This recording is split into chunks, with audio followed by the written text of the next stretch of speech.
और सज्जनों, मैं दो टूक शब्दों में कुछ बड़े कटु सत्य आपको कहना चाहता हूं, ठीक है। और क्योंकि कड़वा सत्य बोलना ही एक फौजी का काम है, हमें सिखाया जाता है। क्योंकि आप सच नहीं बोलेंगे तो आप लोगों को लड़ाई के मैदान में मराएंगे।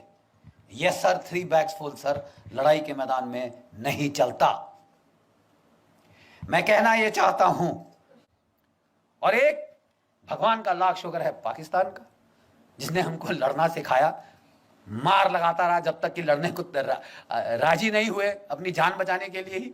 और दूसरा एक चीन की पीपल्स लिबरेशन आर्मी, 1962 में उन्होंने ऐसी करारी लात मारी कि ये नेहरू परिवार का जो उस वक्त हाल था, कभी अमेरिका को अपनी ट्रूप्स भेजो, अपने जहाज भेजो, बोलिए आपकी एयरफोर्स कहां है, आपने लगाई? तुम्हारे पास इतनी बड़ी एयरफोर्स है, तुमने लगाई? 1962 में नहीं लगाई साहब, बिठा के रखा।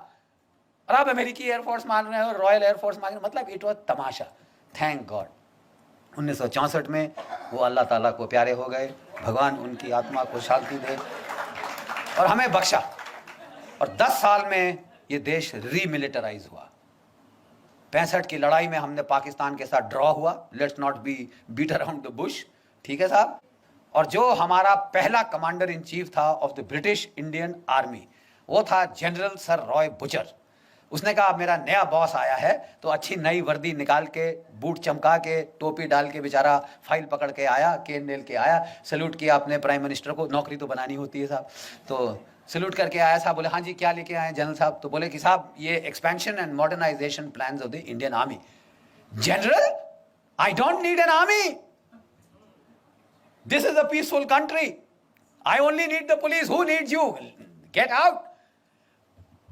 इस बेचारे जो general Roy sir Roy Bucher था, उसके चेहरे पे जो भाव आया उस वक्त, ये प्रधानमंत्री है। जब वो ऑफिस के बाहर आया तो किसी उसके जूनियर एडीसी ने पूछा सर क्या हो गया, you seem to have seen a ghost. तो वो कहता कि जी ऐसा ही कुछ है। कहता अच्छा मैं तो जा रहा हूं, अभी इनको संभालने दो अपना। अगर सरदार पटेल ना होते, आपकी फौज डिसबैंड कर दी गई होती। Do you know this? 2 चीजों ने आपको बचाया, एक पाकिस्तान ने, एक सरदार पटेल ने। पाकिस्तान ने हमला कर दिया, उन्होंने नहीं इंतजार किया, उन्होंने शांति के नारे नहीं लगाए। लेकिन जो कुछ भी आप कह दो, उनमें इतनी तो शर्म थी कि आजाद पाकिस्तान का जो पहला गवर्नर जनरल था वो एक मुसलमान था, जिना। और हमारा कौन था?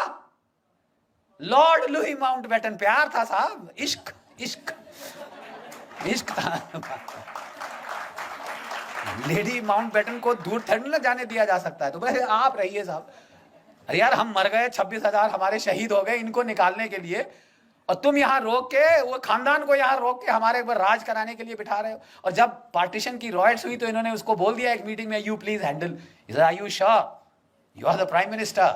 वो भी सरकास्टिकली बोला Mountbatten, Jawaharlal you are the prime minister, you want me to take charge?